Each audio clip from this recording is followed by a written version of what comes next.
What's going on, wrestling fans? Welcome into another edition of Near Falls with D Hall, a wrestling podcast. Today,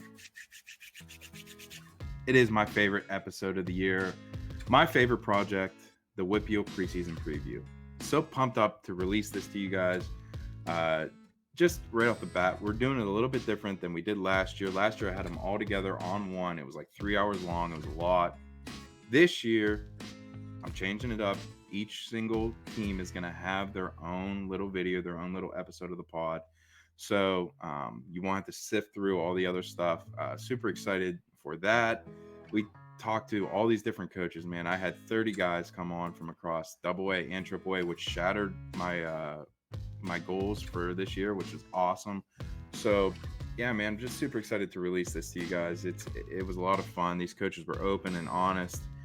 They had great insight, and for me, man, just to sit down and listen to these guys talk about what they're wrestling, there's not much better in my world. So without further ado, here is the WPIAL Preseason Preview. Thank you, guys. Love Jens. As always, brought to you by Switch Custom Apparel. Welcome to the Near Falls WPIAL Show, where Dial and Kaz are gonna tell you all the things you wanna know. Whether it's Trinity or Spencer Lee or Mr. Kurt Angle, just ask Vinny D. WPIAL, yeah, Ken and Mac for sure. They got the interviews to soothe your soul, because it's Near Falls in the WPIAL.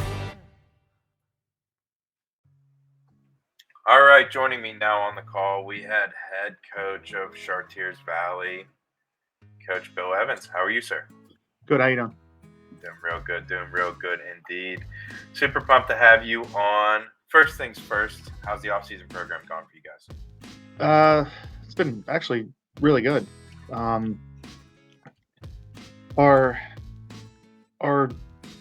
numbers are really high, which is good. I mean, it's a challenge. We have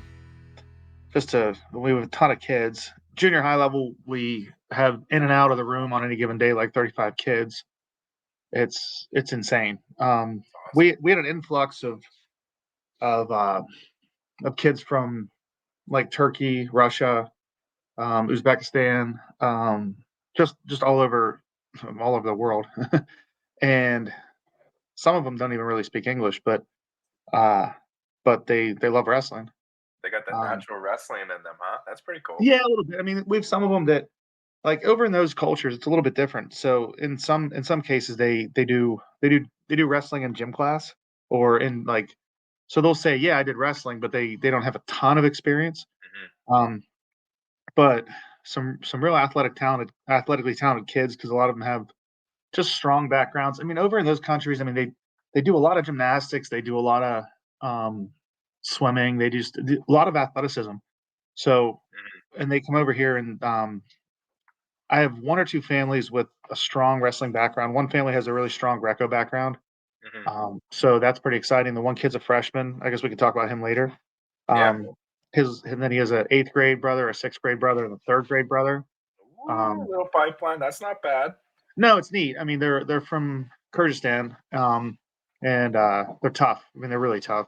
I mean, they're workhorses. And like when practice is over, they just kind of keep training and until someone turns the lights off. So that's kind of a neat thing. And then another kid from Russia, he's got a really, really heavy judo background. So he's a lot of fun. He's it's tough because they want to go. These kids are going straight from takedown to like a gut, and so we're trying to give them a plan.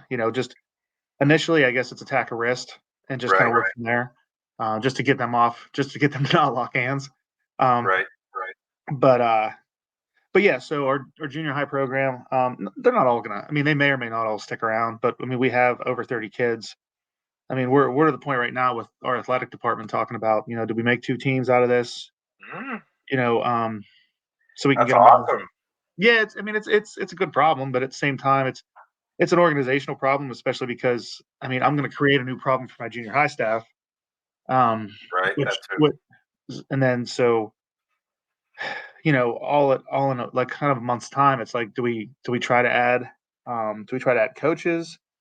do we have the mat space to accommodate? How do we run these practices? So, every opportunity has its challenges. Our high school room, we actually had, we have good numbers in there too. I mean, it's like 25, 30. Bunch of kids just like trying it out. Like we have we have our returners who are, we can talk about. But then we have a bunch of other kids, like nice athletes who are just kind of getting into the sport. And it's a really, Mike, like today we had hydration testing. And because both my junior high coaches coach football at Montour. Gotcha. So I've been running the junior high room, and then he's been, Mike and Bobby have been running the high school room. And Mike came out of the room today. He's like, I just love the environment, the culture. He's like, the kids are doing a good job. Like Logan Connolly and Morgan and Howie and some of those guys have been going to Quest pretty regularly. Michael had football. Tyler had football. So some of those guys were busy. Travis had football. So, but those guys like literally come in and run the room. And awesome. and Mike was just, he was like really impressed with just the maturity of what these kids are doing in there. I don't get to see a ton of it because I'm with the younger guys. And when you're coaching junior high kids, I mean, you're really just putting them in positions like, if you're teaching a go behind, you're doing it on the whistle. So it's like, you're teaching like, first whistle here, second whistle here, third whistle here, then other guy, first whistle here. Cause you just, you really kind of got to have a lot of process oriented stuff for technique. But that's awesome. Yeah. I mean, it's a process. It sounds like you got a lot of work. You got a lot on your hands, but it's a good problem. You got a lot of kids. It is. I mean, I'm excited. No doubt. All right. So next thing I have on the docket for you, alumni. Do you have any guys wrestling perhaps in college? No, we have to. No. Right. No, I'm sure. How obviously we saw Dylan wrestle at the Clarion Open. We know Brady's wrestling at Davidson as well. But besides those two, I also want to highlight who else is some of the guys that you have that are alumni that may be doing things in the workplace or doing things elsewhere that you might highlight, in a different way. Well, our alumni have really kind of been impressive in a lot of ways. Zach Macy wrestled up at Seton Hill, and he's finishing up there. I'm not sure if he's going to wrestle this season or not. He's been kind of battling some injury. And then Josh Raznick is he's in a nursing program at RMU. CC Beatty was going to wrestle at Virginia. He was kind of, but he's at the University of Virginia on a full academic scholarship. So he's not bad. Yeah, not a bad school. He's going to be somebody's doctor one day. So he's one of the greatest kids I've ever met in my life, and just a super hard worker and just extremely intelligent. So yeah, I mean they're doing a lot of great things. Obviously Donald and Brady are still on the mats, which is good. Brady's dealing with a little bit of knee problems right now, so I don't know a lot of the details, so I don't really want to share. I don't want to speak for Nate. So, but I'm assuming from what Brady tells me, it's something that's not going to keep him out of the whole season. I think it's a short-term problem. Yeah, Dylan's up at Pitt. He had a really nice match with Jared in the blue gold match, and then up at the Clarion Open, he had some really nice matches. So, I mean, just kind of being a dad, we talk almost every day. Just a lot of it's, we try to talk about school. We try to talk about, how he's adjusting to life, and of course, we're being the annoying parents and making sure that he's, going to class and getting up on time. He gets up and he gets up early, and he gets his workouts in, and then he goes and sees his tutors and his teachers. So he's doing his due diligence. So I mean, I guess that's an extra 15 seconds for him because I'm a dad. So I'll say that I'm happy for him. He likes it down there. He likes the staff and he likes the team. So we're and then Brady kind of the same way. He's real positive about their program down there. They've made some really huge jumps down at David. The staff does a great job. They were knocking down walls in the preseason and building up a new wrestling room, and they've put a lot of kind of sweat equity into that program. So Nate and Ty and those guys are doing a great job down there. So overall, I think they're both in good programs, and they're both in programs that are kind of budding. Keith's on the new end of a contract with a bunch of really tough young wrestlers, and Nate kind of the same way, new end of a contract with a lot of really good recruits. So they're both in great places. So I just hope they thrive. Love that. Yeah, that's good stuff. Okay, so as the off season gets going or winds down here, rather, who are some of the leaders that you have identified in your room? It's funny. We have a ton. I don't even know. Like I was talking to Mike about it. I don't even know if we have. Do we have captains, or because I don't even know. There's just so many kids that just work so well together. It's almost like. Actually, one of the greatest leaders I have in my room right now. He's injured. He might not be back this season. Really tough kid. I don't know if you were at our West Day match last year. Yes. So remember the kid that wrestled Ty Waters? Yes. So his name's Tam. His name's Tamerlan Kapinatov. So he wrestled Ty, and he obviously took a little bit of a beating, but even Justin came up to me afterwards and just talked about that how tough that kid is, and he really is. He's just one of the toughest kids you ever meet in your life. Just never stops fighting. He's wrestling Ty Waters, and he's down by 14, and he's still doing his best to wrestle in the match. And right. So he had to have shoulder surgery. So we may or may not get him back this year, but he's been instrumental in the preseason whenever I'm really busy just helping out, like just even if it's just running a clock or just kind of keeping an eye on the newer kids and helping out. Like he's in one of those immobilizer things, and but he's running. Like at the end of practice today, I poked my head in after the junior high kids. I took the junior high kids outside to play some football after hydration testing. So nice. Yeah, they had a blast. So we were outside because it's nice out. Yeah, and absolutely.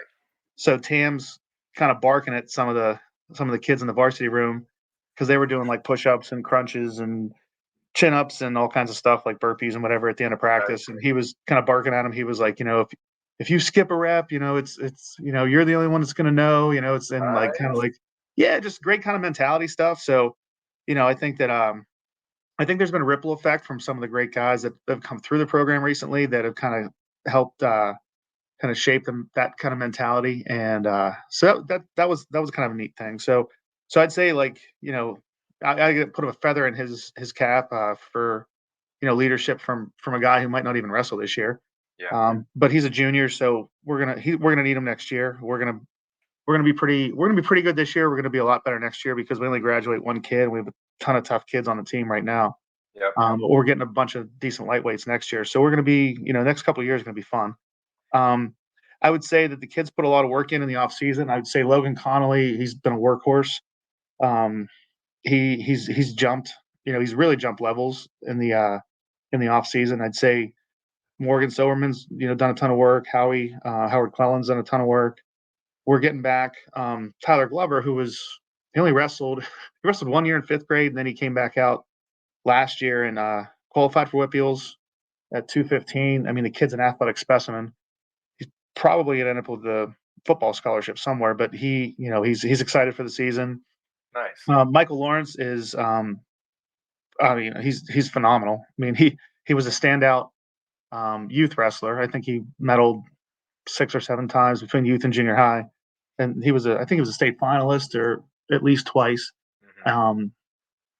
And he had a really great football season. He's started on both sides of the ball for the last 2 years, and he's only a sophomore. So, but he's gonna. Bad. Yeah, he's not a bad little athlete. What's he play on football? Where's he play? He's quarterback / they have him playing like kind of some linebacker, strong safety kind of stuff. Nice, He does a little bit outside linebacker. So, I mean, he's just a phenomenal athlete. I mean, you could put him at safety, you could put him wherever you want. Then he's just tough as nails. That's but awesome. So he's gonna be. I mean, he's gonna be one of our better kids. Obviously, Yeah. He's probably gonna linger around 160, 152 for most of the season. And I think that's it for like our standout returners. Yeah. I don't think I'm leaving anybody out.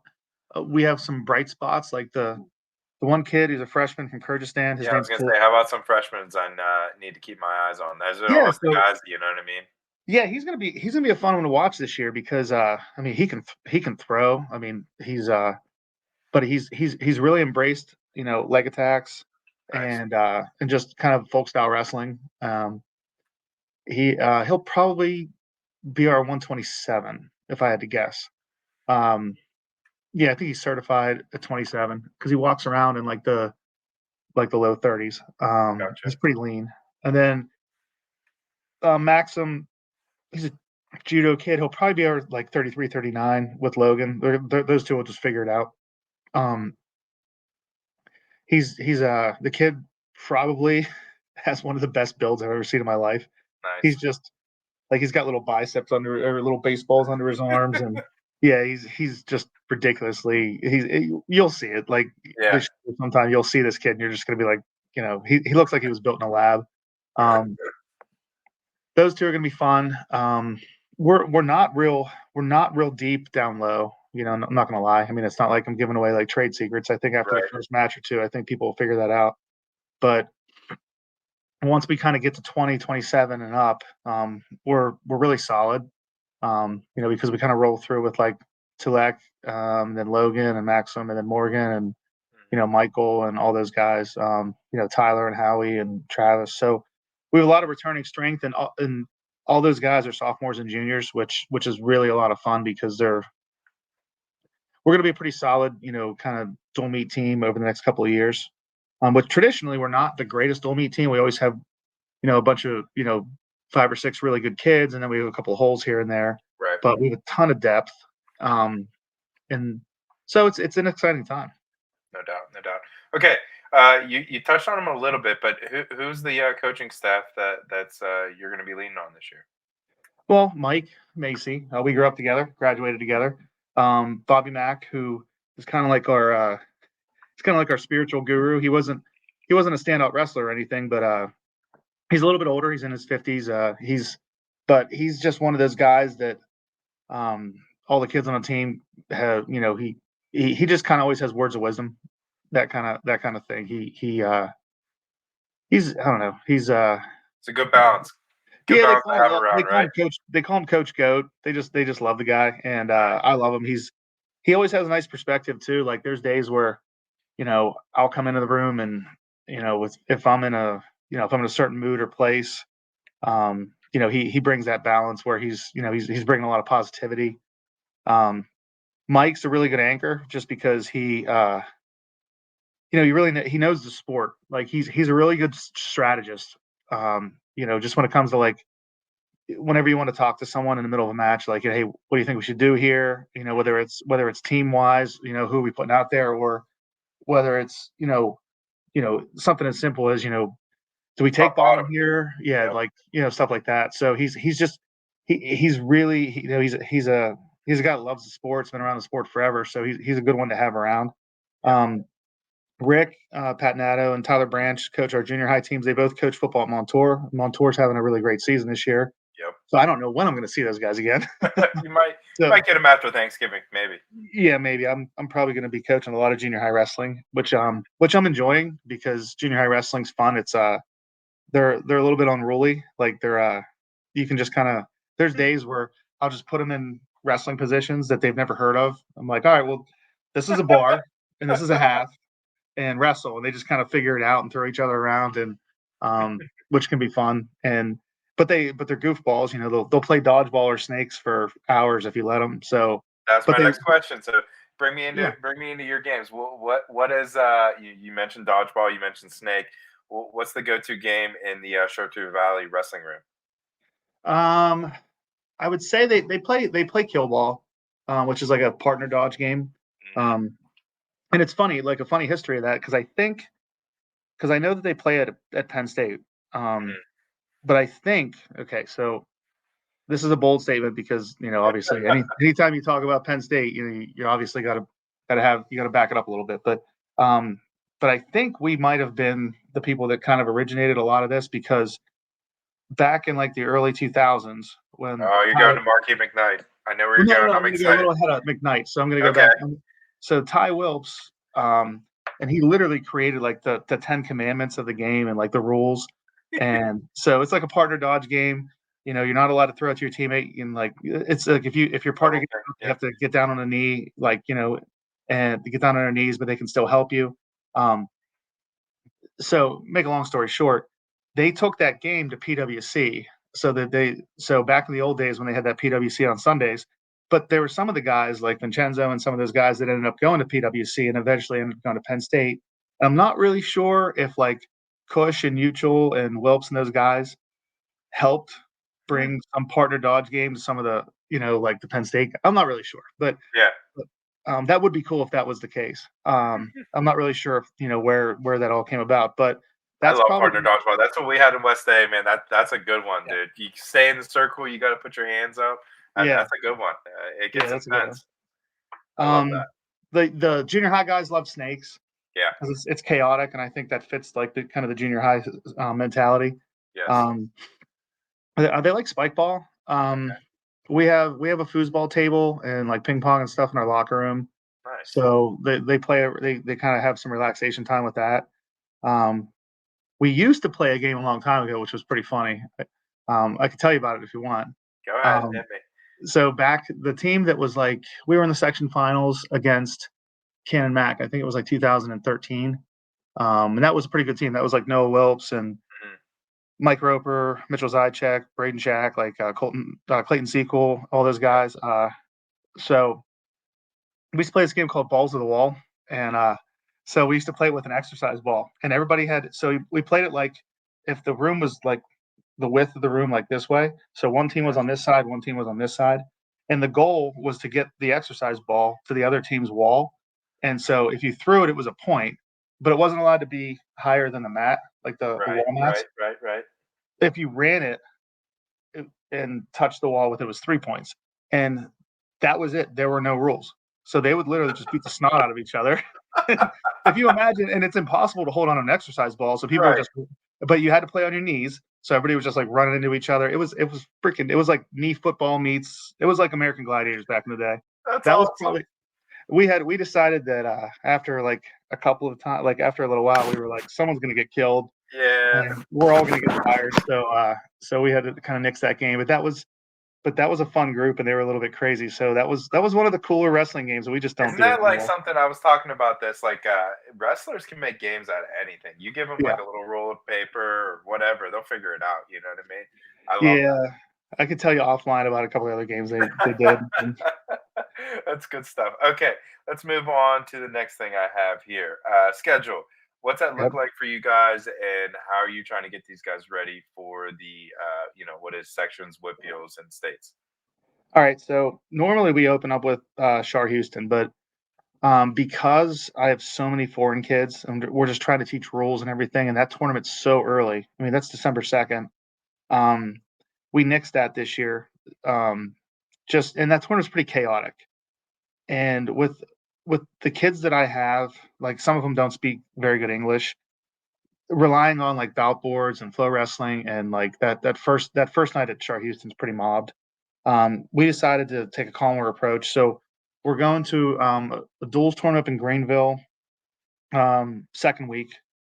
Nice. And then third week we're going to a duels tournament in Ringgold. So I really wanted to get kind of the goal for a lot of these, for especially some of our foreign kids and a lot of our younger kids. I wanted to get them a lot of matches. Like I wanted them to see a lot of wrestling. And I think we're gonna be a good duels team over the next couple of years too. So I wanted to get some dual meet wrestling in early. We actually have 3 points lingering, so we're either gonna right now we don't have anything scheduled over the holiday break. We may or may not try to pick something up, maybe talk to like West Mifflin or Southmoreland. We do have a couple of teams we're talking about potential like mid-season and late season duels. So we do have 3 points outstanding. And then we kind of get into our section season. Obviously, we wrestle South Fayette early. They're always a good duels team. Rick does a really good job of managing duels. Like he does a really good job of putting kids in the right places, getting good matchups. So that'll be a good match. They have 4 or 5 kids that are pretty good, like Dennison and Dunlap and Mazenko, and I'm forgetting somebody who's pretty good, but on their team. Johnny Biana.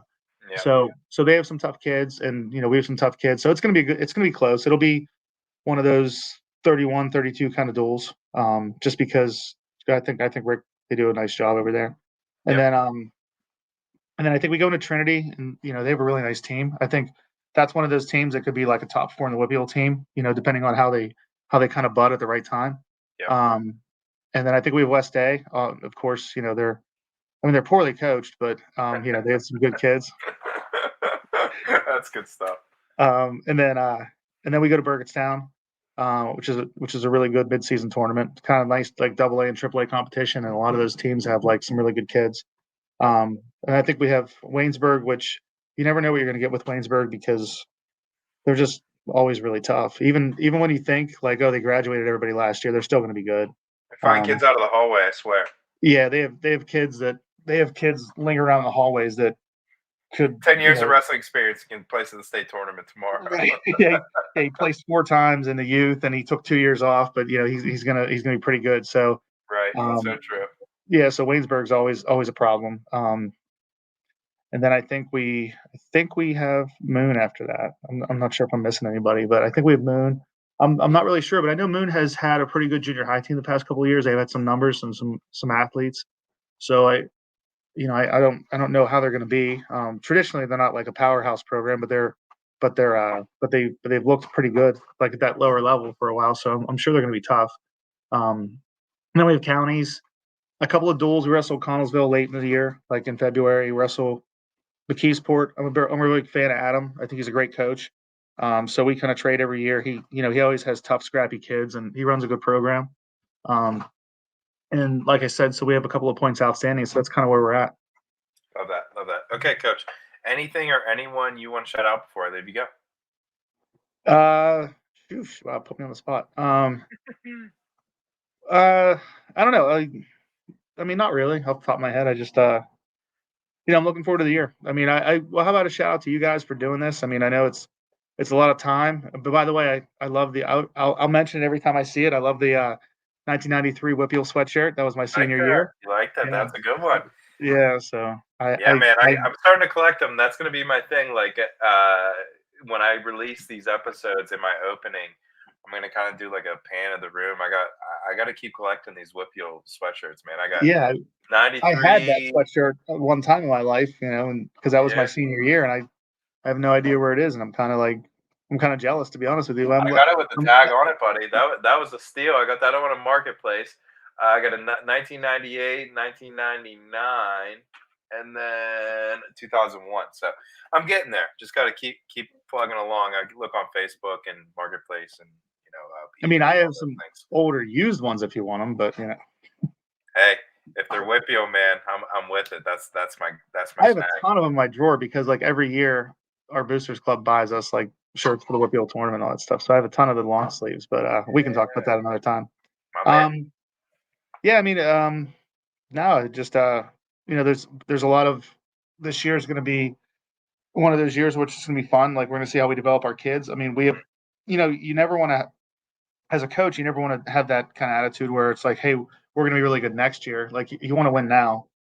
So I think we just want to do our best to develop and put these kids in a winning mentality this season. And then we know that we're going to get back a lot of really good kids next year. We know we're getting some good younger lightweight kids for the junior high. So we know we're going to be good.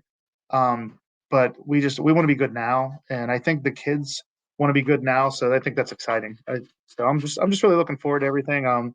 We host a big scrimmage at our school every year. If you're bored, come. That is right. I remember wrestling around in that when I was in school. That's a good one. If you're bored on Thanksgiving weekend on Saturday morning, pop in. There's going to be, a couple hundred wrestlers there. So it's, we use 4 mats in the main gym, and then we use the 2 wrestling rooms downstairs. So it's a lot of good wrestling. A lot of good teams will be there. So I'm looking forward to that because I want to see how our kids wrestle against somebody else. It's kind of, and I'm also, I guess if I had to say a shout out, I'd say that I'd have to give a shout out to our youth program. They've done a fantastic job. Over the past couple of years, they've kind of grown it from, kind of like a mid 40s, 50s kind of program. Like, I think they have somewhere in the 70s or 80s right now. And they have a lot of youth programs have a ton of like kindergarten, 1st, 2nd grade kind of kids.